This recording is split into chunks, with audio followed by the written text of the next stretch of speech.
హల్లెలూయా. Ruth గ్రంథము మొదటి అధ్యాయం 3వ వచనము. ప్రార్థన చేసుకుందాం. దేవ వాక్యం ద్వారా మీరే మాట్లాడమని యేసుక్రీస్తు నామమున అడుగుతున్నాను తండ్రి, ఆమేన్. ఇప్పటిదాకా ప్రవచనం ద్వారా విన్నాం, మనకి ఏ సమస్య ఉన్నా కానీ ప్రార్థన చేయాలని. ప్రార్థన అనేది ఎంతో ముఖ్యమైనది మన జీవితాలలో. ప్రతి దానికి ప్రార్థననే ఇంపార్టెంట్. అంటే ప్రార్థన చేసినా దేవుడు ఇస్తాడు. మనం అడుగుతున్నట్టు దేవుణ్ణి ప్రార్థన చేసి ప్రతిదీ పొందుకోవాలి.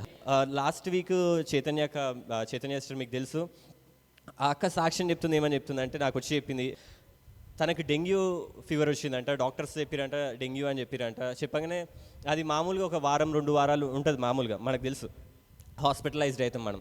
కానీ ప్రార్థన చేసిందంట. ఆ రోజు ఎప్పుడైతే డాక్టర్స్ రిజల్ట్ ఇచ్చారో ఆ రిజల్ట్ వచ్చి చూసుకొని ఆ రోజు నైట్ ప్రార్థన చేసిందంట. పొద్దున కల్లా స్వస్థత వచ్చిందంట. హల్లెలూయా. అది మామూలుగా వారం రోజులు ఉంటుంది, వారం 2 వారాలు ఉంటుంది. కానీ ఆమె ప్రార్థన చేసింది. ఆ సిస్టర్ ప్రార్థన చేయగానే నెక్స్ట్ డే మార్నింగే తను పని చేసుకుంటూనే ఉందంట. ఆమెకి అంటే ఎటువంటి నీరసం అట్లాంటివి కూడా లేవంట. కాబట్టి ప్రార్థన చేయండి. మనకు కూడా ఏ శ్రమలు ఉన్నా కానీ ప్రార్థన ద్వారా మనకి సమాధానం వచ్చును గాక. అట్లయితే మనం రూతు స్టోరీ చూసుకున్నాం. రూతు గ్రంథము నేను లాస్ట్ ఇయర్ స్టార్ట్ చేసిన. ఎప్పుడు స్టార్ట్ చేసిన? లాస్ట్ ఇయర్ ఆ నెల స్టార్ట్ చేసేటప్పుడు నేను ఏమనుకున్నానంటే, నాకు గుర్తుంది, నేను ఏమనుకున్నానంటే ఈ రూతు గ్రంథం 4 అధ్యాయాలు ఉన్నాయి. ఎన్ని అధ్యాయాలు ఉన్నాయి? 4 అధ్యాయాలు. ఈ 4 అధ్యాయాలు 4 వారాలలో చెప్పేద్దాం అనుకున్నా. ఒక నెలల కంప్లీట్ చేసేయాలి రూతు. ఏమనుకున్నా? ఒక నెలల రూతు కంప్లీట్ చేసేయాలి. నేను కంప్లీట్ చేసేద్దాం అనుకున్నా, నిజంగానే అనుకున్నా. కంప్లీట్ చేద్దామని 4 వారాలు అనుకున్నా, ప్రార్థన చేసిన వచ్చిన. కానీ ఒక నెలలో కంప్లీట్ చేద్దాం అనుకున్న వాక్యము ఎన్ని రోజులైంది? 1 సంవత్సరం అయింది. ఒక నెలలో అనుకున్నా నేను, ఒక నెలలో అయిపోగొట్టాలి రూతు. అసలు ఏముంటుంది రూతులా? ఒక నెల ఏం చెప్తా అనుకున్నా నేనైతే. ఒక్కొక్కసారి అయితే నెల రోజులు కూడా చెప్తానా, ఒక 2 వారాలు చెప్పాలి ఇట్లా అనుకున్నా. కానీ చదువుతా ఉంటే దేవుడు అభిషేకం ఇచ్చిండు, జ్ఞానం ఇచ్చిండు. మీరు వినేటోళ్ళు ఉన్నారు కాబట్టి దేవుడు మాట్లాడుతూ ఉండు. ఒకవేళ విననోళ్ళు ఉంటే చెప్తామా మనం? మీరు వింటారు కాబట్టి దేవుడు వాక్యం ఇస్తా ఉంటాడు. నాకే షాక్ అనిపిస్తుంది, అరే నాకు ఇట్లాంటి మర్మాలు వచ్చినాయని నాకు కూడా అప్పుడప్పుడు షాక్ అనిపిస్తూ ఉంటుంది. అలాగే రూతు గ్రంథం ఇది హైలైట్ ఏంటంటే, దేవుని ప్రణాళిక ఏమో కానీ రూతు గ్రంథం ఎప్పుడు స్టార్ట్ అవుతుంది అంటే, పాస్ ఓవర్ అంటే పస్కా పండుగ అంటే గుడ్ ఫ్రైడే అప్పుడు స్టార్ట్ అవుతుంది. దాని పండుగ ఏంటంటే బార్లీ హార్వెస్ట్ అంటారు. బార్లీ అంటే యవల పండుగ అప్పుడు స్టార్ట్ అవుతుంది. రూతు గ్రంథం ఎప్పుడు ఎండ్ అయిపోతుంది అంటే వీట్ హార్వెస్ట్ అంటే గోధుమల పండుగ అప్పుడు ఎండ్ అయిపోతుంది. ఎప్పుడు స్టార్ట్ అవుతుంది? పస్కా పండుగ నుంచి పెంతెకోస్తు వరకు జరిగిన స్టోరీ. యవల పండుగ నుంచి గోధుమల పండుగ వరకు జరిగిన స్టోరీ. అర్థమవుతుందా? ఈ రూతు గ్రంథం ఎప్పుడు స్టార్ట్ అయింది? పస్కా పండుగ అంటే యవల పండుగ. యవలు అంటే వాళ్ళకి వచ్చిన యవలన్నీ దేవునికి ఇస్తారు ఆ టైంలో. ఈ పస్కా పండుగ నుంచి గోధుమల పండుగ అంటే పెంతెకోస్తు పండుగ. ఈ టైంలో ఏమి ఇస్తారు అంటే అక్కడ యవలు ఇస్తారు, ఇక్కడ గోధుమలు ఇస్తారు దేవునికి. అర్థమవుతుందా? ఏ టైం టు ఏ టైం జరిగింది? యవల పండుగ నుంచి పెంతెకోస్తు పండుగ రోజు గోధుమల పండుగ వరకు జరిగింది కదా. అది దేవుని ప్రణాళిక ఏమో. కానీ నేను స్టార్ట్ చేసింది కూడా ఎప్పుడు స్టార్ట్ చేసింది తెలుసా? పోయిన సంవత్సరం పస్కా పండుగకి స్టార్ట్ చేసిన ఈ రూతు గ్రంథం. నాకు తెలియదు. నాకు తర్వాత అక్కయ్య చెప్పింది. ఏమని చెప్పిందంటే, అరే నువ్వు స్టార్ట్ చేసింది పస్కా పండుగ రోజు. నేను అప్పుడు తర్వాత వాక్యం కూడా చెప్పిన. పస్కా పండుగకి స్టార్ట్ చేసిన. ఈ రోజు ఏం పండుగ తెలుసా? అంటే యవల పండుగకి స్టార్ట్ చేసిన. ఈ రోజు ఏం పండుగ తెలుసా? ఇజ్రాయెల్లో గోధుమల పండుగ. ఈరోజు ఎండ్ అయిపోతుంది రూతు. పస్కాకి స్టార్ట్ చేసిన. నేను అనుకోలే యవల పండుగకి స్టార్ట్ చేస్తా, గోధుమ పండుగ ఏం చేస్తా అని. కానీ అది ఒకటే సంవత్సరంలో జరుగుతుంది. అంటే ఆ నెలలో జరుగుతుంది, ఒక నెలలో జరుగుతుంది. అదంతా నేను 1 సంవత్సరం తీసుకున్నాను. పోయిన సంవత్సరం పస్కా పండుగ, ఈ సంవత్సరం పెంతెకోస్తు పండుగ. నాకు 1 సంవత్సరం పట్టింది. వాళ్ళ స్టోరీ ఒక నెల అంటే 40-50 రోజులలో అయిపోయింది. కానీ నాకు రూతు స్టోరీ తీసుకెళ్ళడానికి 1 సంవత్సరం పట్టింది. కాబట్టి మనం ఈరోజు రూతు గ్రంథం 4 అధ్యాయాలు చూసుకుంటున్నాం. ఈరోజు ఎన్ని అధ్యాయాలు? ఫస్ట్ నుంచి ఎవరైతే కొన్నిసార్లు కొందరు మధ్యలో ఇన్నోళ్ళు ఉంటారు కదా, అరే రూతు గ్రంథం మధ్యలో వచ్చేసిన నేను, నాకు అర్థం కాలే అనుకుంటారు కదా. ఈరోజు నేను 4 చాప్టర్స్ చెప్తా. ఎన్ని గంటలు కూర్చుంటారు ఈరోజు మీరు? 4 గంటల. ఈ 4 అధ్యాయాలు నేను సంవత్సరం చెప్పిన అప్పటి నుంచి ఇప్పుడు వరకు. ఈరోజు మొత్తం 4 అధ్యాయాలు మొత్తం కలిపి చెప్పేస్తా. ఈరోజు ఎన్ని గంటలు చెప్పాలి? ఉన్న 24 గంటల. ఏం టెన్షన్ పడకండి, తొందరగా ఫాస్ట్ ఉరుకుదాం మనం. ఈరోజు మెట్రో ఎక్స్ప్రెస్ బస్ ఎక్కిద్దాం, మెట్రో ఎక్స్ప్రెస్ ట్రైన్ ఎక్కేద్దాం, ఫాస్ట్గా వెళ్ళిపోదాం. ఎక్కువ ఆగొద్దు ఏడ, ఫాస్ట్గా వెళ్ళిపోదాం. మీరు కూడా మంచిగా వింటా ఉండండి, ఫాస్ట్గా వెళ్ళిపోదాం. అట్లయితే రూతు స్టోరీ ఎట్లా స్టార్ట్ అవుతుంది అంటే, ఒక ఎలిమెలెక్ అని ఒక అతను ఉంటాడు. ఎలిమెలెక్ అని ఒక పెద్ద మనిషి ఏం చేస్తాడంటే, ఇజ్రాయెల్లో కరువు వస్తుంది. ఇజ్రాయెల్ దేశంలో కరువు రాగానే ఆయన ఏం చేస్తాడంటే, దేవుణ్ణి వదిలిపెట్టి ఇజ్రాయెల్ దేశం వదిలిపెట్టి మోయాబు దేశంకి వెళ్ళిపోతాడు. ఈయన ఇజ్రాయెల్ దేశంలో ఉంటాడు, నిజమైన దేవుని దగ్గర ఉంటారు. కానీ ఒక శ్రమ రాగానే ఏం చేస్తారంటే మోయాబు దేశంలోకి వెళ్ళిపోతారు. చాలా మంది క్రైస్తవులు కూడా కొందరు ఎట్లుంటారంటే వాళ్ళకి ఏదైనా శ్రమ రాగానే అటు పోతే మంచిగా ఉంటుందా, ఇటు పోతే మంచిగా ఉంటుందా, ఆ కొండ ఎక్కాలన్నా, ఈ గుట్ట ఎక్కాలన్నా, అటు పోవాలన్నా అంటే యేసు ప్రభులో ఉంటారు. శ్రమ రాగానే తట్టుకోలేరు. వాళ్ళకి ప్రార్థన చేయగానే యేసు ప్రభువా పోవాలి అనగానే ఏదో మాయం జరిగినట్టు ఓం బూమ్ బుష్ అన్నట్టు వెళ్ళిపోవాలి. అది సమస్య ఉంది, యేసు నామములో పోవాలి. పోలేదనుకో వేరే దగ్గరికి వీడు పోతాడు. ఆ సమస్య ఇవ్వకపోతే వీడు వెళ్ళిపోతాడు. ఈ ఎలిమెలెకు కూడా ఏంటంటే కరువు రాగానే ఏం చేసిందంటే ఇజ్రాయెల్ దేశం వదిలేసి మోయాబు దేశంకి వెళ్ళిపోయాడట. మోయాబు దేశంకి వెళ్ళిపోగానే ఏమైందంటే వాళ్ళ కుటుంబానికి శాపం వస్తుంది. అదే మనం మూడో వచనం 5వ వచనంలో చూసినాం. ఏమైందంటే వాళ్ళు మంచి జరుగుతుందేమో, మంచిగా బతకొచ్చేమో అని చెప్పి ఎలిమెలెకు ఏం చేస్తారంటే ఇజ్రాయెల్ దేశం దేవుని సన్నిధిని వదిలిపెట్టి వెళ్ళిపోతారు. అప్పుడు ఏమవుతుందంటే వెళ్ళంగానే ఫస్ట్ వాళ్ళకి జరిగేది ఏంటంటే నయోమి పెనిమిటి అయిన ఎలిమెలెకు చనిపోయాను. ఫస్ట్ ఎవరైతే ఆ ఇజ్రాయెల్ దేశం నుంచి మోయాబ్ దేశంకి తీసుకెళ్ళిన పెద్ద మనిషి ఎవరైతుండ్రో, ఇంటి పెద్ద మనిషి, ఫస్ట్ ఆయనది వచ్చిండంట. శాపం. దేవుణ్ణి వదిలేసి ఆశీర్వాదం వదిలేసి వెళ్ళిపోయాడు. లోకం శాపగ్రస్తంగా మారిపోయింది. ఆయన చనిపోయిందంట. తర్వాత ఏమైందంటే వాళ్ళిద్దరు కొడుకులు ఇద్దరిని పెళ్లి చేసుకున్నారంట. ఒక ఆమె పేరు రూతు, ఇంకో ఆమె పేరు ఓర్పా. లేదా వాళ్ళిద్దరు మహలోను కిలియోను అని ఇద్దరు పెళ్లి చేసుకుర్రు. చేసుకున్న తర్వాత ఏమైందంటే వాళ్ళు 10 years తర్వాత మహలోను కిలియోను ఇద్దరు చనిపోయిరి. ఫస్ట్ ఎవరు చనిపోయారు? ఆ పెద్ద మనిషి చనిపోయాడు. తర్వాత ఎవరు చనిపోయారు? ఇద్దరు కొడుకులు చనిపోయారు. అంటే ఎంత శాపం వాళ్ళకు వచ్చేసిందంటే దేవుని సన్నిధిలో ఉన్నప్పుడు అర్థం కాదు కొందరికి మనం ఇంట్లో కూడా అంటాం, ఇంట్లో ఉంటే నీకు అర్థమైతే లేదురా విలువ అని చెప్పి అంటాం. ఇంట్లో ఉన్నప్పుడు ఇష్టం వచ్చినట్టు తిరుగుతూ ఉంటారు. నేను కూడా మా ఇంట్లో చిన్నప్పటి నుంచి ఇంట్లోనే ఉండే నేను. అలా అయితే అందరం ఇంట్లోనే ఉంటాం కదా. అలా అయితే నాకు ఇంట్లో ఉన్నప్పుడు మా మమ్మీ విలువ ఇంట్లో తెలియకపోయేది. కానీ డిప్లొమాలో ఏమైందంటే హాస్టల్కి వెళ్ళాను నేను. మహబూబ్ నగర్ పోయినాక అప్పుడు తెలిసింది నాకు మమ్మీ విలువ, మా అన్నయ్య విలువ, మా అక్కయ్య విలువ, మా ఇంటి విలువ, మా ఫ్రెండ్స్ విలువ, మా గల్లీ విలువ అన్నీ అప్పుడు తెలిసి మమ్మీకి రోజు రాత్రి ఫోన్ చేసేది. ఏడ్చేదిగా, మమ్మీ నన్ను తీసుకెళ్ళిపో మమ్మీ. నేను ఫస్ట్ ఏమో నేను చదువుకుంటా, పెద్ద డాక్టర్ అయితే, కలెక్టర్ అయితే ఆడికి వెళ్ళి చదువుకుంటా. డాక్టర్ కలెక్టర్ కాదు, ఇంజనీర్ అవుదామని వెళ్ళాను నేను. ఇంజనీర్ అయిదామని వెళ్ళి అక్కడికి వెళ్ళాక అప్పుడు నాకు అర్థమైంది నేను ఇంత తప్పు చేసినా అని.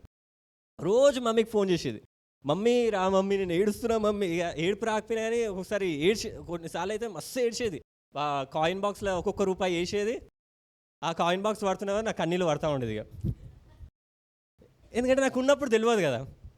ఉన్నప్పుడు ఇంట్లో బయటికి వెళ్తే మస్తు ఎంజాయ్ చేయొచ్చు అనుకున్నా, కానీ అస్సలు ఏముండదు. ఇజ్రాయెల్ దేశంలో ఉన్నప్పుడు ఎలిమెలెకు అర్థం కాలే. మోయాబు దేశంకి వెళ్ళాక చచ్చిపోయాను. వాళ్ళ కొడుకులు కూడా చచ్చిపోయారు. మంచిగా బతుకుదాం అనుకుంటూ అసలు బతికే లేకుండా అయిపోయింది. అంటే యేసు ప్రభులో ఉన్నప్పుడు మనకు కొన్నిసార్లు అర్థం కాకపోవచ్చు. మనం అరే ఏమవుతుంది కానీ మంచిగానే బతుకుతున్నాం. మనం బయట వాళ్ళకంటే మంచిగానే బతుకున్నాం. వాళ్ళందరూ నటిస్తున్నారు. నిజమైన జీవితం మనకిది. ఇజ్రాయెల్ వదిలిపెట్టి వెళ్తాడు, వాళ్ళు చచ్చిపోతాడు. చచ్చిపోయాక ఏమైందంటే వీళ్ళకి మళ్ళీ ఈ నయోమి యొక్క ఆమె మనిషిది. ఎలిమెలెకు దేవుని నమ్మకపోయినా కానీ నయోమి నమ్ముతుంది దేవుని.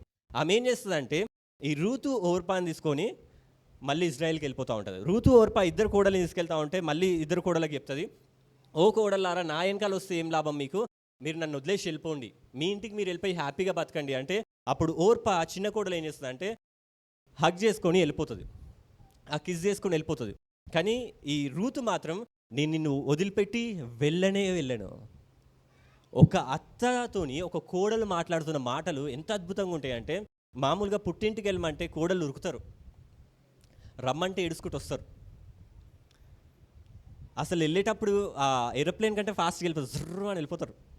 వచ్చేటప్పుడు ఎడ్ల బండి కంటే మెల్లగా అట్లుంటారు. కానీ ఈ కోడలు అత్త వెళ్ళిపో కోడలా అంటే నేను వెళ్ళను అత్త.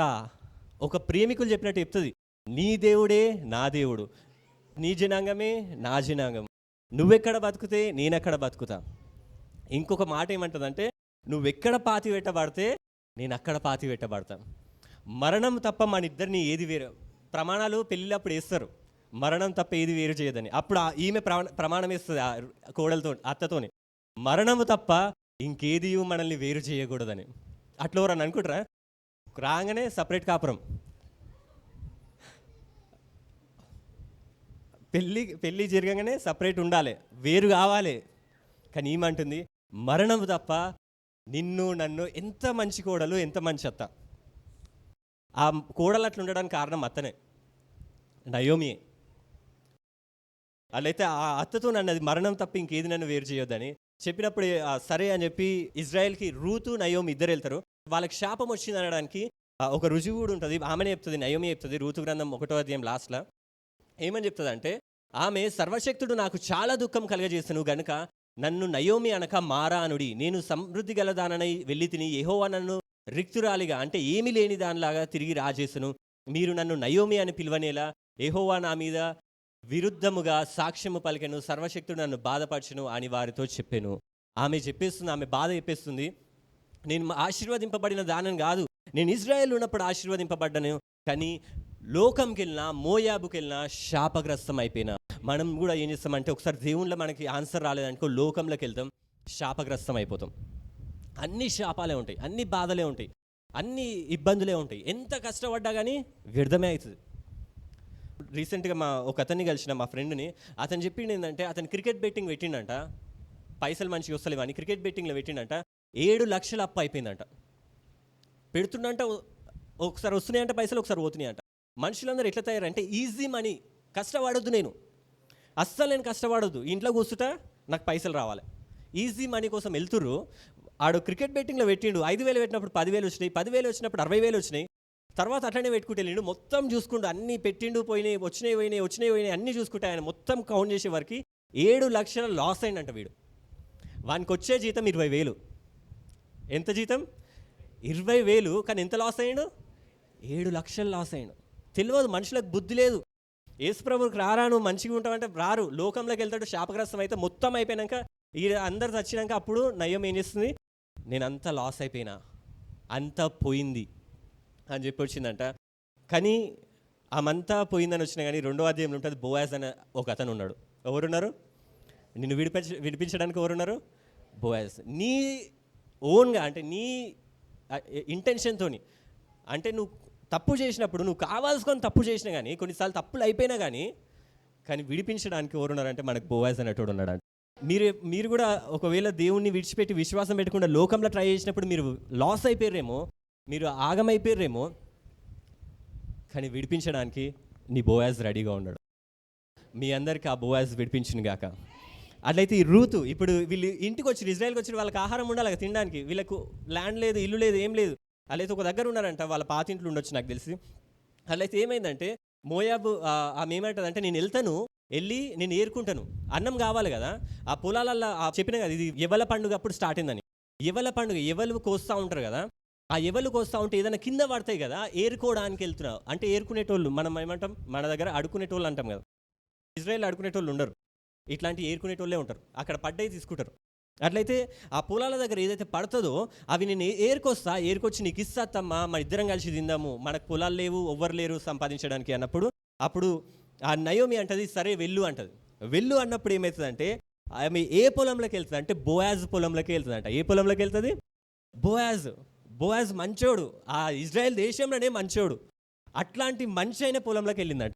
మనమందరం ఎక్కడికి వచ్చినాం? ప్రేయర్ పవర్ సంఘానికి వచ్చినాం. ఇక్కడ సత్యం బోధింపబడుతుంది, మనం నిజమైన బోయాజ్ని కలుసుకుంటాం ఇక్కడ. అట్లయితే ఆ బోయాజ్ పొలంలోకి వెళ్ళినప్పుడు ఆమె ఏరుకుంటా ఉందంట.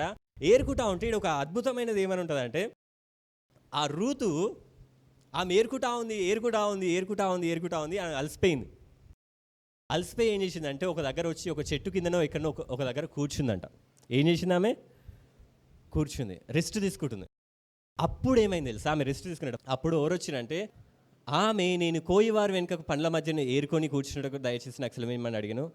ఆమె వచ్చి ఉదయం మొదలుకొని పొద్దు నుంచి పనిచేస్తుందంట. ఇది వరకు ఏరుకొని చుండెను, కొంతసేపు మాత్రం ఆమె ఇంట కూర్చుండేనని వాడు చెప్పాను.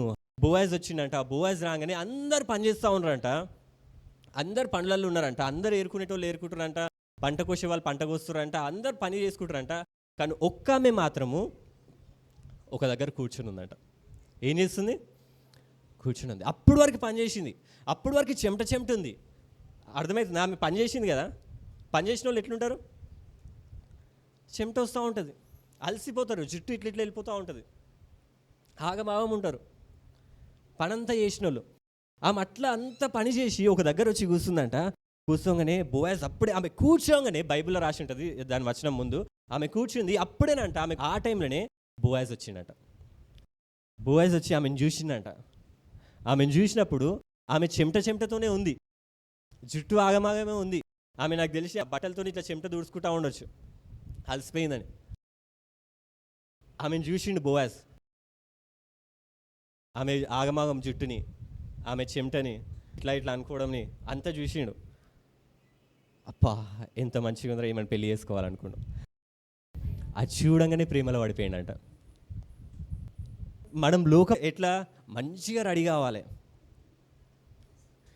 మంచి బట్టలు వేసుకోవాలి, మేకప్ వేసుకోవాలి, ఇంత మందం ఉండాలి. మేకప్ ఎంత మందం ఉంటే అంత అందం ఉంటుంది. మేకప్ వేసుకోవాలి, పర్ఫ్యూమ్ కొట్టుకోవాలి, వాడు రాగానే హచ్చి అని తుమ్మాలి, అంత పర్ఫ్యూమ్ కొట్టుకోవాలి, కొట్టుకొని నడవాలి స్టైల్గా.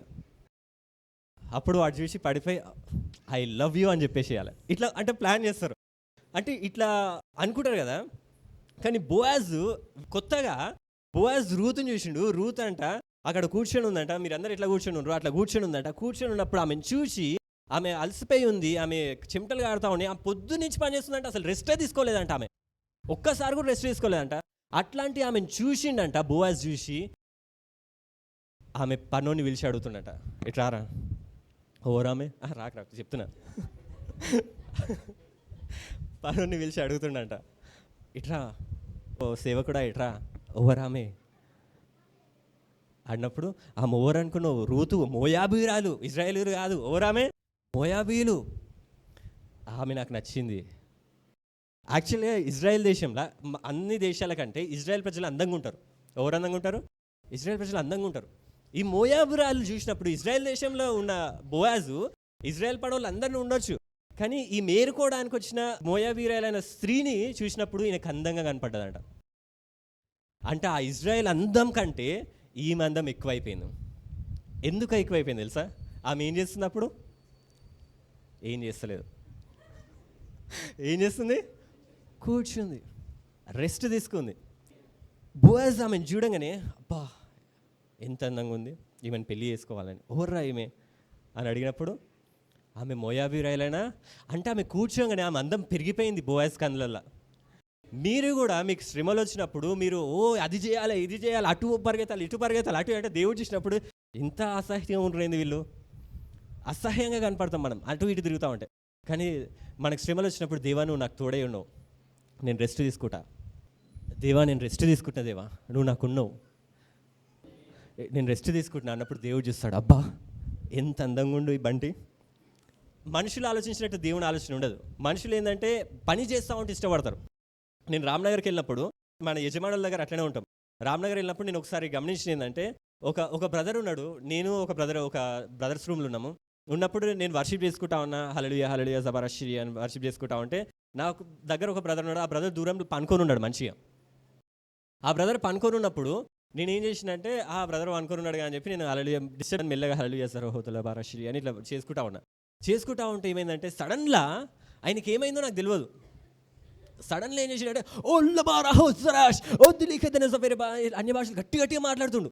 అరే ఇప్పటి వరకు వనుకొని ఉన్నాడు కదా, సడన్గా ఏమైంది? మంచిగా వనుకొని ఉన్నాడు ఆయన. నేను కూడా మెల్ల అన్య భాషలు మెల్లనే వర్షిప్ చేసుకుంటున్నాను. ఆయన సడన్గా అన్య భాష ఆయన ఇట్లా చేస్తున్నాను చెప్పి నేను ఆయన చూసేవారికి ఆయన చూసిన కొంతసేపటికి సామాన్ వచ్చి చూసిండు. అంటే నాకు అర్థమైంది ఆయన ఎవరి కోసం చేసిండు ఇదంతా. సామాన్య రాగానే అన్య భాషలు మాట్లాడి వర్షిప్ చేస్తున్నట్టు ఉందనుకో, అన్ని చూసి బలా మంచి సేవకుడు, గొప్ప సేవకుడినే, ఆ పరిశుద్ధాత్మ దిగుతుంది, ఈయన ఎప్పుడు వర్షిప్లోనే ఉంటాడని మెచ్చుకోవాలని ఏం చేస్తుందంటే పని చేస్తూ ఉండు, వర్షిప్ చేస్తూ ఉండు. నేను షాక్ అయ్యి నేను సామాన్య అని చూసి కళ్ళు మూసుకోరా అన్నాడు. ఇక దిగ్భ్రాంతిలోకి వెళ్ళిపోయినా నేను. ఒకటేసారి షాక్ అయిపోయినా. అరే నాకు ఎట్లా తెలిసింది, ఎట్లా సెన్సెస్ పనిచేసింది, సామాన్లు వస్తుందని తెలిసింది. అంటే మనం అట్లనే ఉంటాం. మన యజమానుల దగ్గర మనం ఎట్లుంటామంటే యజమాని దగ్గర ఎక్కువ పని చేస్తున్నట్టు ఉంటాం. పని పని పని పని చేయాలి పని చేస్తున్నట్టు ఉన్నాం అనుకో, యజమాని చూసి అబ్బా ఎంత బలా మంచి సేవకుడా అప్పుడు అప్రిషియేట్ చేస్తాడు. కానీ మన దేవుడు తెలుసా, మన దేవుని దగ్గర నువ్వు ఎక్కువ పని చేస్తే అంటే ఎక్కువ కష్టపడి ఎక్కువ నీ అంతా నువ్వు చూసుకుంటావు అంటే దేవునికి నచ్చదంట. దేవుడు రివర్స్. దేవుడు ఏంటంటే నువ్వు మంచి కష్టపడు, మంచి కామ్గా రెస్ట్ తీసుకో, దేవా నువ్వు నాకున్నావు. అప్పులున్నాయా, దేవా నువ్వు నాకున్నావు. అప్పులే కాదు, అప్పులున్నాయి, దేవుడు కూడా ఉన్నాడు. ఎవరున్నారు? అప్పులున్నాయి, అప్పులు తీర్చే దేవుడు ఉన్నాడు. అనారోగ్యం ఉంది, అనారోగ్యం తీసే దేవుడు ఉన్నాడు. ఇంట్లో బాధలు ఉన్నాయి, బాధలు తీసే దేవుడు ఉన్నాడు. నువ్వు కూర్చోకుండా నువ్వు పని చేసినావు అనుకో, ఆ చైర్ ఖాళీగా ఉంటుంది కాబట్టి దేవుడు వచ్చి కూర్చుంటాడు. దేవుడు కూర్చోవాలా, నువ్వు కూర్చోవాలా? దేవుడు పని చేయాలా, నువ్వు పని చేయాలా? నీ అప్పుల్ని నువ్వు వెళ్ళగొట్టుకోవాలన్నావు అనుకో, దేవుడు అంటాడు సరే వచ్చే కాలంకి నేను వచ్చిన.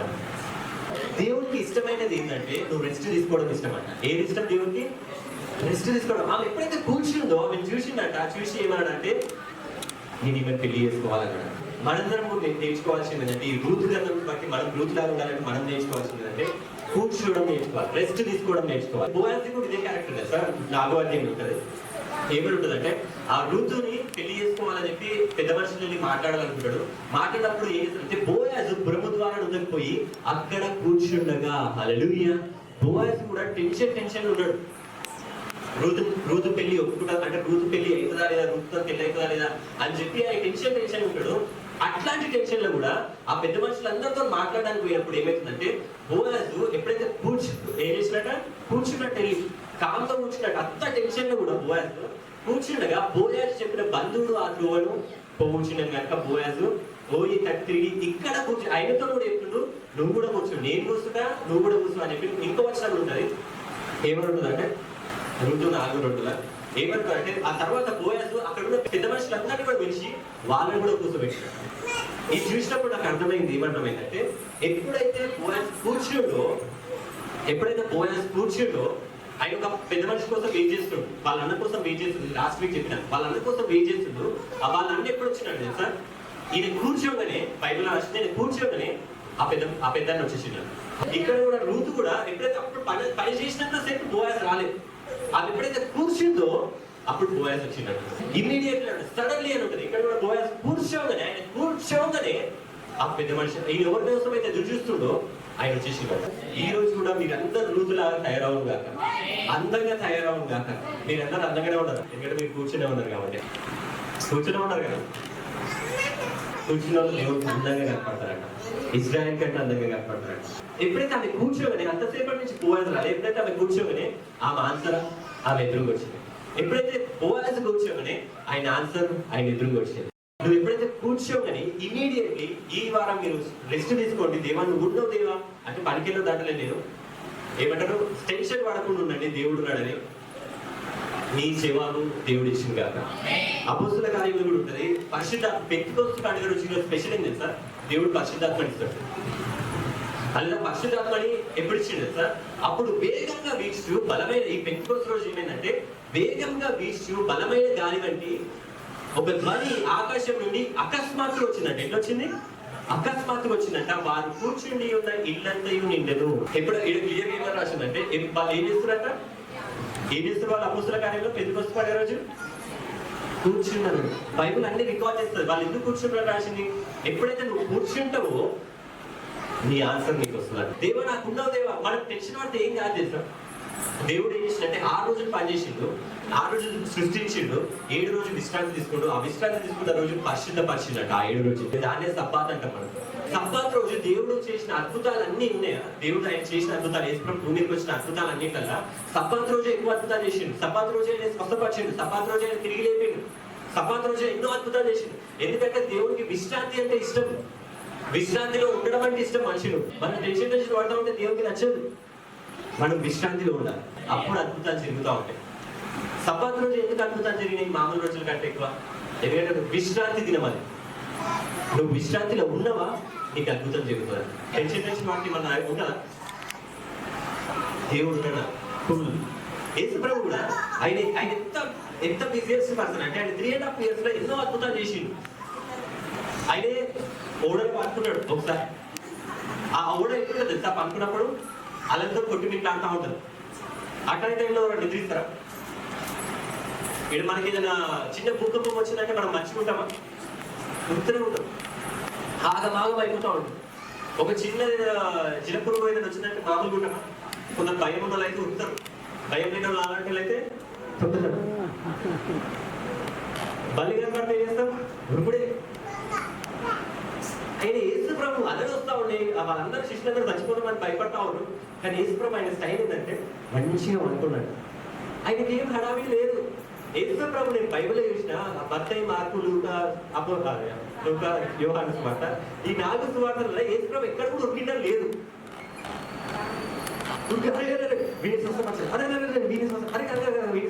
లేదు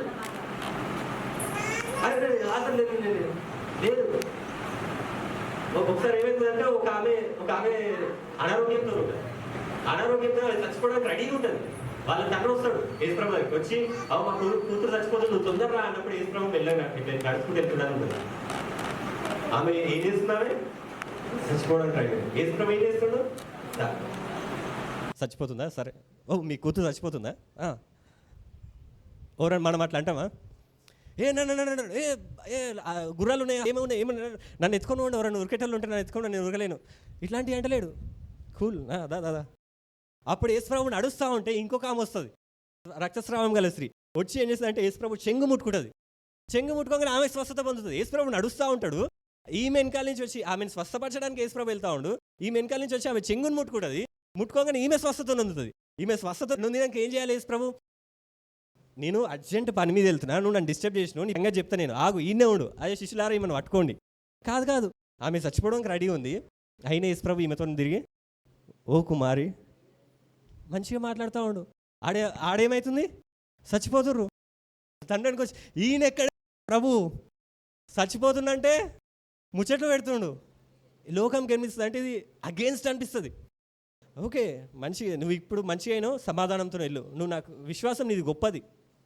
ఈమెను మెచ్చుకుంటుండు. ఇంకా ఆ తండ్రి షాక్ అవుతా ఉండొచ్చు. ఈమె మెచ్చుకొని ఇదంతా అయిపోగానే అప్పటి నుంచి ఒక అతను చెప్తాడు, ఆమె చచ్చిపోయిందని.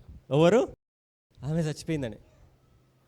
చచ్చిపోగానే ఇక వాళ్ళ తండ్రి ఏమంటాడు, ఇంకెందుకు వస్తున్నావు యేసుప్రభు, అయిపోయింది, ఎంతో అనుకున్నా నేను, నువ్వు ఏదో చేస్తావు అనుకున్నా, నా కూతురు చచ్చిపోయింది అంటే. అప్పుడు కూడా యేసుప్రభు ఈయన బాధపడతా ఉంటే, ఏడుస్తా ఉంటే వాళ్ళ డాడీకి చెప్తాడు, ఎందుకు బాధపడుతున్నావు, ఎందుకు ఏడుస్తున్నావు, నడు, ఇప్పుడు వెళ్దాం నడు అని మళ్ళీ నడుచుకుంటూనే పోతూ ఉంటాడు. ఉరకాడు. వెళ్ళి తలితా కుమి, ఆమె దగ్గరికి వెళ్ళి తలితా కుమి అనగానే ఆమె తిరిగి లేస్తుంది.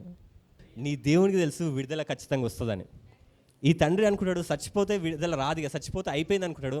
కానీ నీ యేసుక్రీస్తు ప్రభు చచ్చిపోయిన వాళ్ళని కూడా తిరిగి లేపగల దేవుడు. కొన్నిసార్లు లేట్ అవుతుందంటే ఏం బాధపడకండి, ఆయన అద్భుతం చేస్తాడు ఖచ్చితంగా. యేసుప్రభు అయినా టెన్షన్ పడ్డాడా? లాజర్ చచ్చిపోతాడు, అక్కడ కూడా టెన్షన్ పడ్డాడు. ఆయన ఎక్కడ టెన్షన్ పడితే మనకేం ఆ జీవితంలో అద్భుతాలు కావు. మనకేదైనా మన దేవుడు మన బాడీని క్రియేట్ చేసిన విధానం కూడా అదే. మనకేదైనా బాధ ఉందనుకో, డాక్టర్స్ మనకి ఫీవర్ వచ్చినా ఏది వచ్చినా కానీ డాక్టర్స్ ఏమని చెప్తారు, అరే నువ్వు ఎక్కువ పని చేయరా, నీకు తక్కువైతుంది అంటారా? కాలుకి ప్రాబ్లం ఉందనుకో, ఎక్కువ పని చేయి, తక్కువైపోతుంది అంటారా? అన్నారు. ఏమంటారు? రెస్ట్ తీసుకో అంటారు. బాడీ రెస్ట్ తీసుకుంటే మంచిగా అవుతుంది, మీరు కూడా రెస్ట్ తీసుకుంటే మంచిగా అవుతారు. మన బాడీ ఏమవుతుంది? రెస్ట్ తీసుకుంటే హీల్ అవుతుంది. మీరు కూడా టెన్షన్లు అనుకో, ఆగమాగంలో అనుకో, ఏ పని కూడా జరగదు, మంచిగా జరగదు. కొన్నిసార్లు నాకు ఆగంలో ఉన్నప్పుడు మన ఉండే ఆన్సర్ కూడా మన కళ్ళ ముంగట కనపడదు. ఇంట్లో కూడా నేను అప్పుడప్పుడు నా అద్దాలు అప్పుడప్పుడు కనపడాయి నాకు. అసలు అద్దాలు పెట్టుకోకపోతేనే సరిగ్గా కనపడదు, అప్పుడప్పుడు అద్దాలే కనపడాయి. ఆ అద్దాలు కనపడినప్పుడు ఏం చేస్తానంటే ఇల్లంతా ఎత్తుకుతూ ఉంటాను నేను.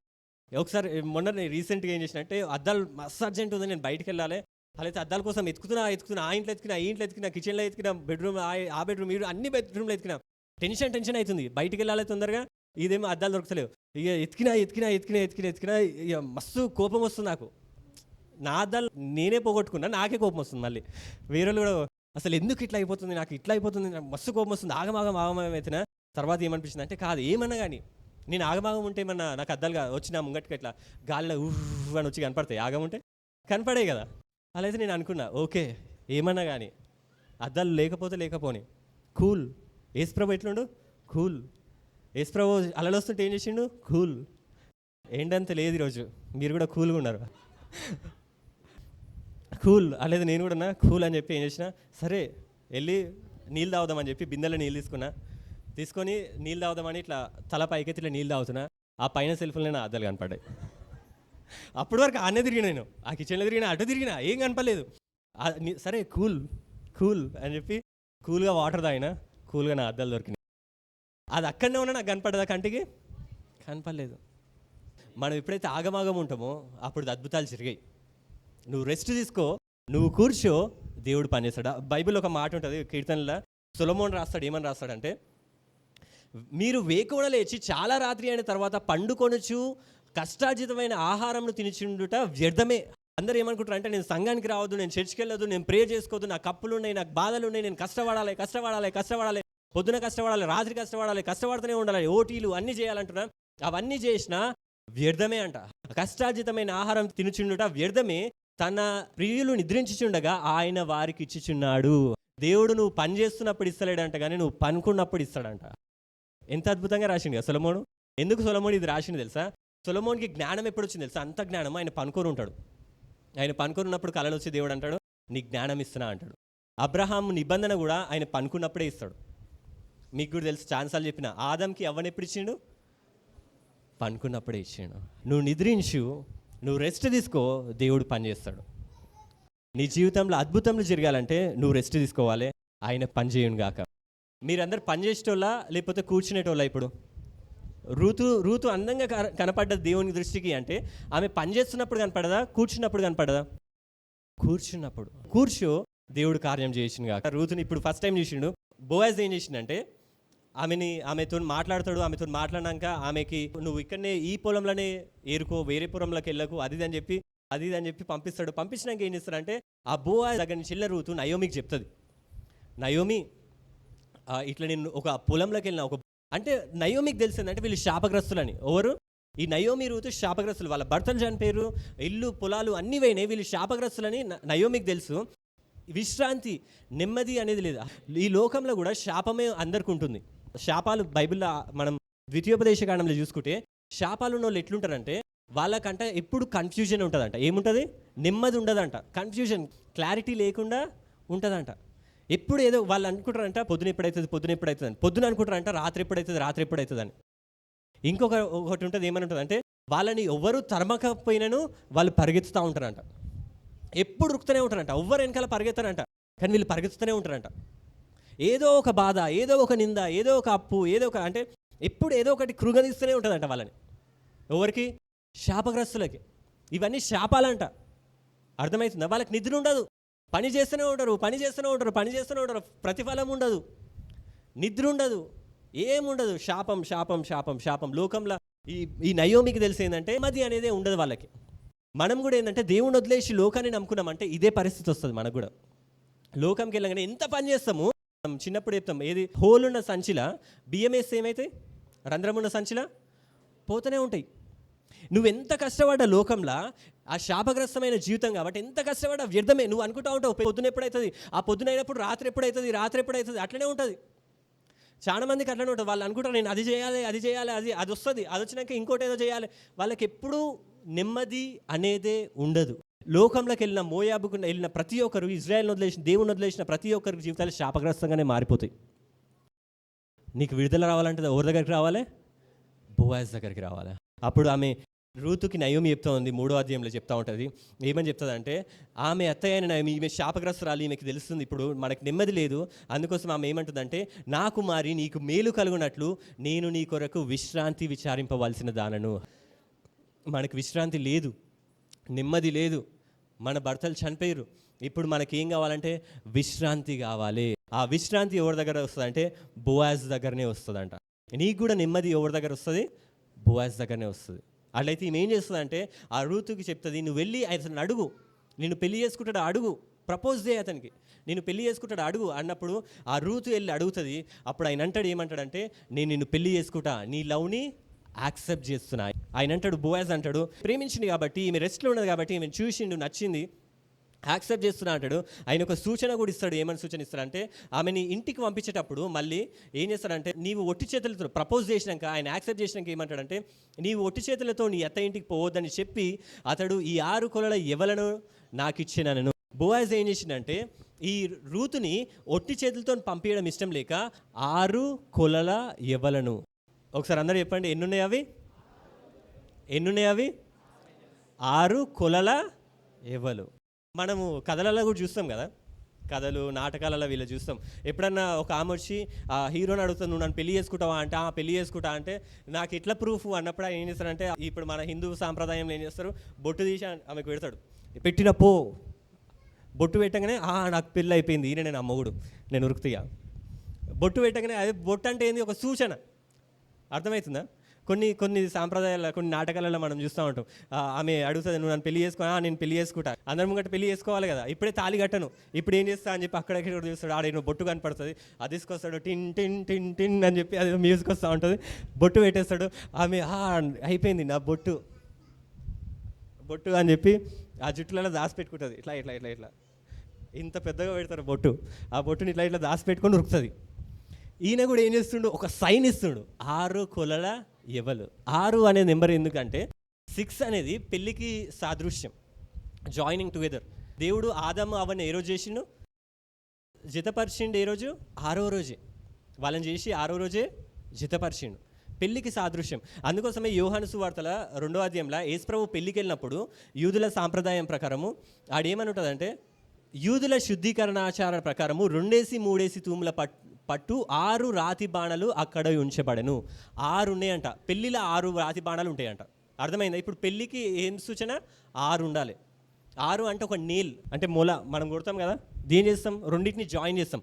ఒక ఫోటో ఒక ఫ్రేమ్ని గోడ కొట్టాలంటే ఏం చేస్తాం, ఒక మేకు తీసుకొని కొడతాం కదా. హీబ్రూలా ఒక మేకు అంటే జాయిన్ చేస్తుందని.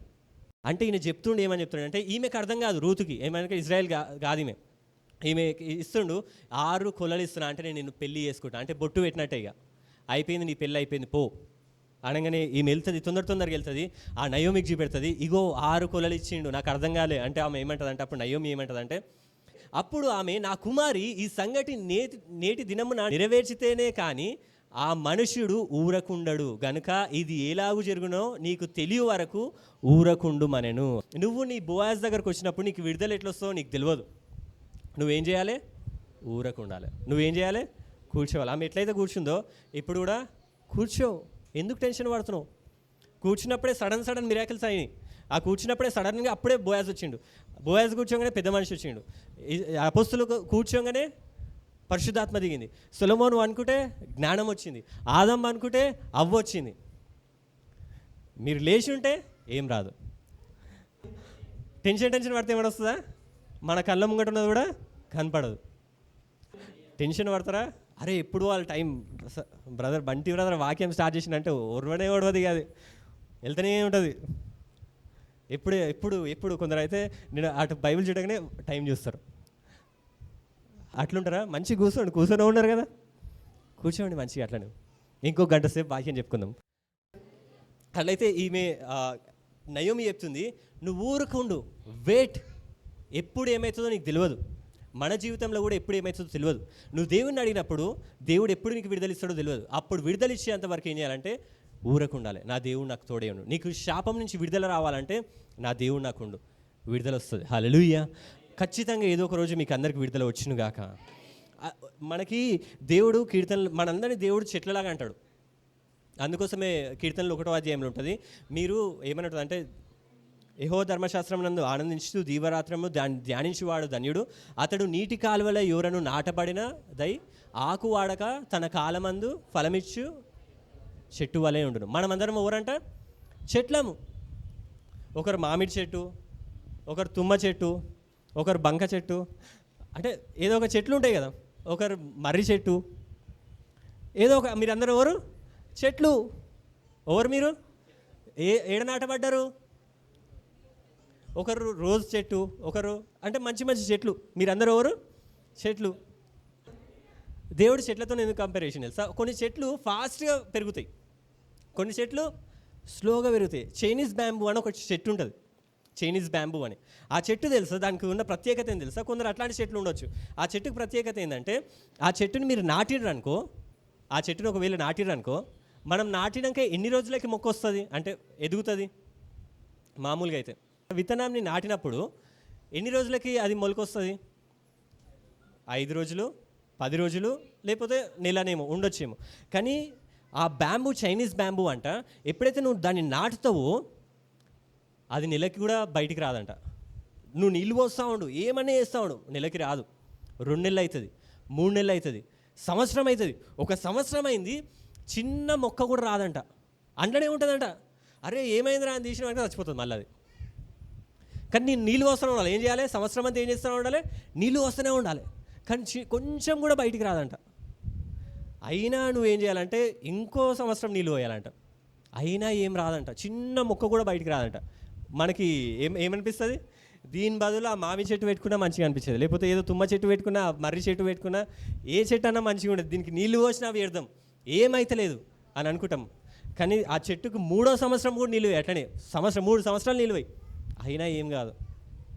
4 సంవత్సరాలు అయినా ఏం రాదు, లోపలనే ఉంటుంది, అది బయటికే రాదు 4 సంవత్సరాలు అయినాక కూడా. కానీ 5 సంవత్సరాలు అవుతుంది కదా, 5 సంవత్సరాలు నీళ్ళు వచ్చిన తర్వాత 5వ సంవత్సరంలో చిన్న మొలక వస్తుందంట. ఎన్ని సంవత్సరాల తర్వాత? ఎవరికైనా ఓపిక ఉంటుందా? 5 సంవత్సరాలు మళ్ళీ దానికి నీళ్ళు వస్తూనే ఉండాలి.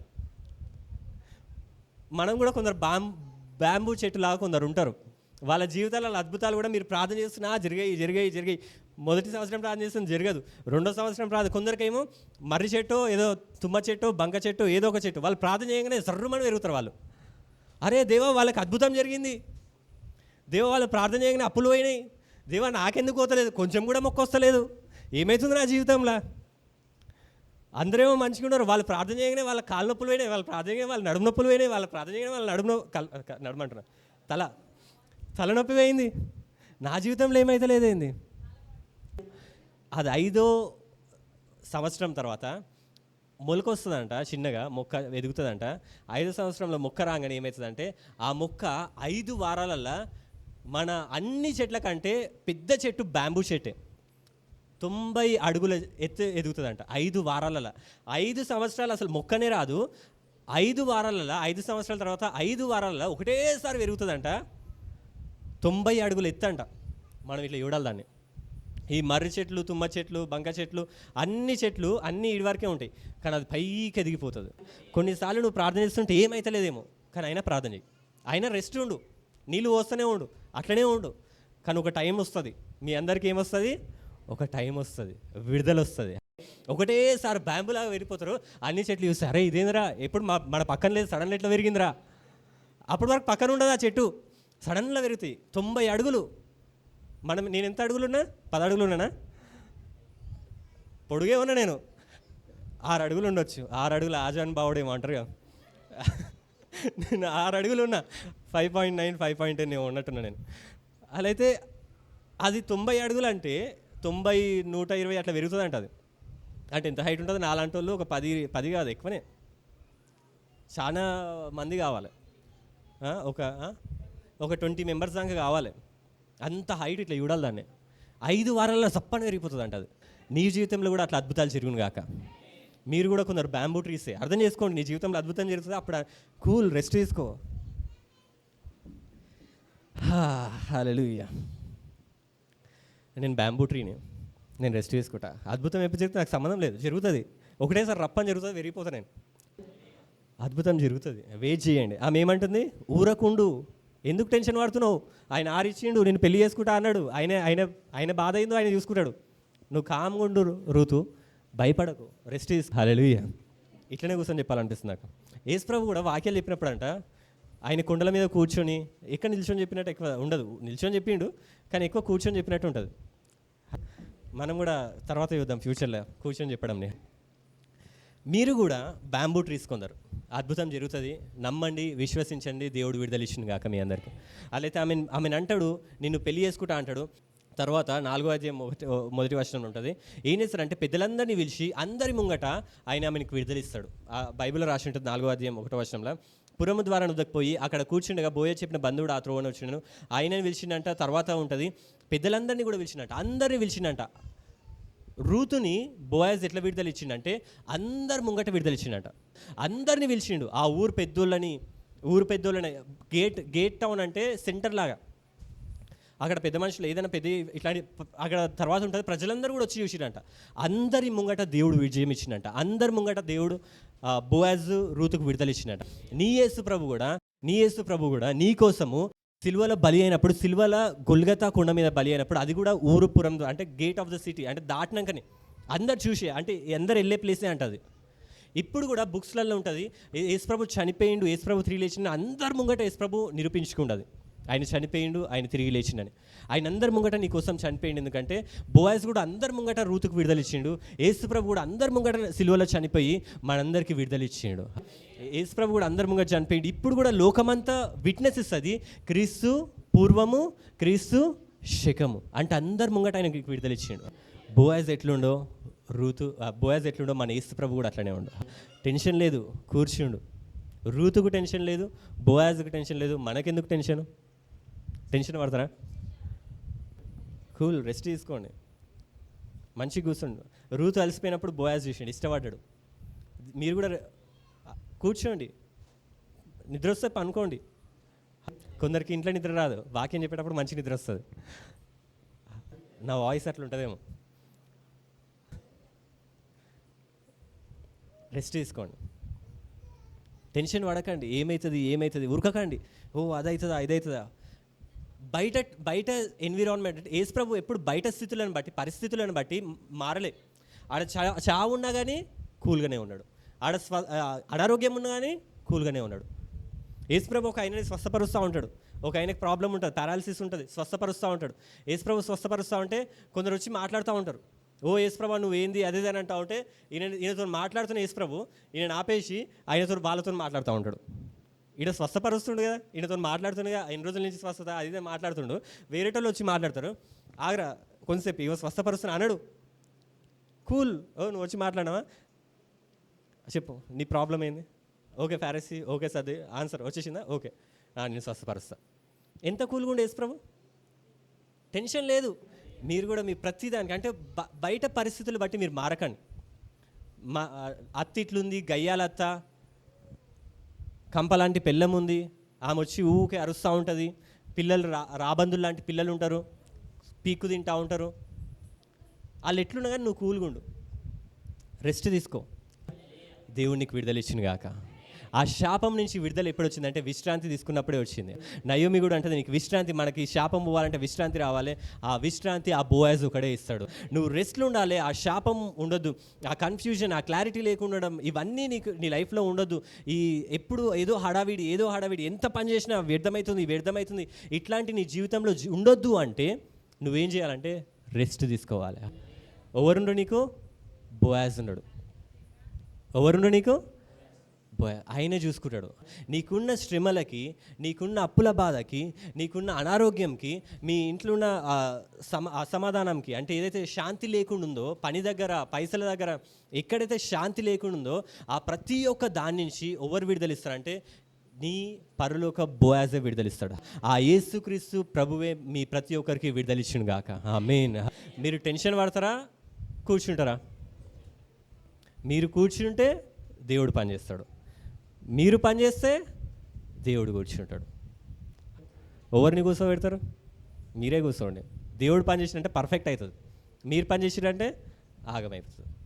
పిల్లలు, తల్లిదండ్రులు ఉంటారు, పిల్లలు అప్పులోడు వచ్చి ఇంటికి వచ్చి లొల్లి, ఎప్పుడు ఇస్తావురా పైసలు, ఎప్పుడు ఇస్తావురా అన్నప్పుడు చిన్నపిల్లగాడు, వాడు 5 సంవత్సరాలు 6 సంవత్సరాలు. ఇప్పుడు జేమ్స్ బ్రదర్ ఉన్నాడు, పౌల్ ఉన్నాడు, తారక్ పౌల్ తెలుసుగా, చిన్నపిల్లగాడు. జేమ్స్ నోవరని ఏమన్నా అంటే పౌల్, అరే ఏమైంది, నేను ఆలోచించాలి, నేను పనికి వెళ్ళాలి. ఎంతున్నాడు? చిన్నపిల్లగాడు. ఎవరు చూసుకుంటారు అవన్నీ? జేమ్స్ ఇంత ఉన్నాడు, చూసుకోడా? జేమ్స్ బ్రదర్ చూసుకుంటాడు కదా. ఆ జేమ్స్ బ్రదర్ని వదిలేసి పౌల్, నేను పనికి వెళ్ళాలి, రేపు అటు వెళ్ళాలి, ఇటు వెళ్ళాలి, అరే మా ఇంట్లో పైసలు లేవు, మా ఇంట్లో అది లేదు ఇది లేదు అని ఉరికిండా. అప్పుడు జేమ్స్ చేసి, పౌల్ కూల్, నేనున్నా కదా. అర్థం కాదు కదా. పరలోకపు తండ్రి ఆయనే సమర్థుడు, ఆయనే బలశాలి, ఆయనే బలవంతుడు. జేమ్స్ లాగా శ్రమ వచ్చినప్పుడు నురికినావు అనుకో, నువ్వు దేవుడు చూసి షాక్ అవుతాడు. నేను ఉన్నగా తండ్రిని, ఆకాశ పక్షులకే ఆహారం పెడుతున్నా, నీకు పెట్టనా? వాటికంటే శ్రేష్ఠులు కదా మీరు?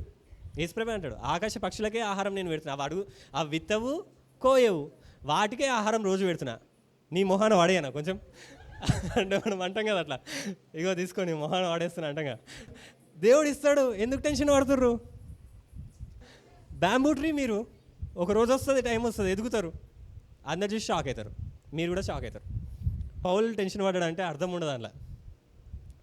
జేమ్స్ పక్కన ఉన్నాడు, నీ తండ్రి నీ పక్కన ఉన్నాడు, నీకు విడుదల ఇచ్చే నీ బోయాజ్ నీ పక్కన ఉన్నాడు. నువ్వు రెస్ట్ తీసుకో, అందంగా తయారుగా. ఎట్లాగా? అందంగా. రెస్ట్ తీసుకున్న వాళ్ళు ఎట్లుంటారు? అందంగా తయారవుతారు. మంచిగా అనుకో, మంచిగా కూసో, మంచిగా కూల్గా ఉండు. దేవుడు మీ జీవితంలో అద్భుతం చేయను గాక. ఆ రూతు బోయాజ్ని పెళ్లి చేసుకుంటారు. ఆ బోయాజ్ పెళ్లి చేసుకున్నాక వాళ్ళకి ఒక కొడుకు పుడతాడు, ఓబేద్ అని. పెళ్లి చేసుకుంటారు, అయిపోతుంది. స్టోరీ ఇక్కడికి ఎండ్ అయిపోయింది. కొడుకు పుడతాడు. ఆ కొడుకు తర్వాత నుంచి దావీదు, ఆ కొడుకు ఇంకో కొడుకుని పుడతాడు, ఆ కొడుకు ఇంకో కొడుకు, అట్లా కొడుకుల తర్వాత ఒక 4 తరాల తర్వాత ఒక గొప్ప రాజు ఆ వంశం నుంచి వస్తాడు. హల్లెలూయా. ఆ రూతు ఒక గొప్ప రాజు, దావీదు అనే గొప్ప రాజుకి నానమ్మనో అమ్మమ్మనో అయింది. నానమ్మ అయింది. మీరు కూల్గా ఉన్నారంటే అట్లా అది దావీదు లాంటి వాళ్ళు పుడతారు.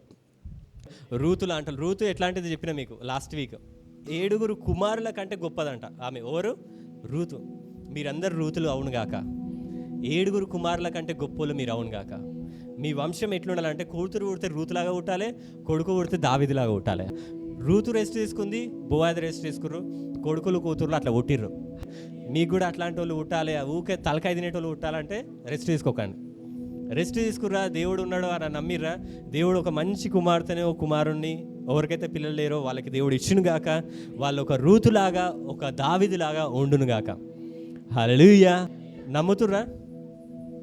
ఉరుకుతుర్రా? కూర్చోండి, ఇంకో గంట సేపైనా కూర్చోండి. హల్లెలూయా, హల్లెలూయా. ఈ చిన్న వాక్యం దేవుడు దీవించును గాక. ఆమేన్.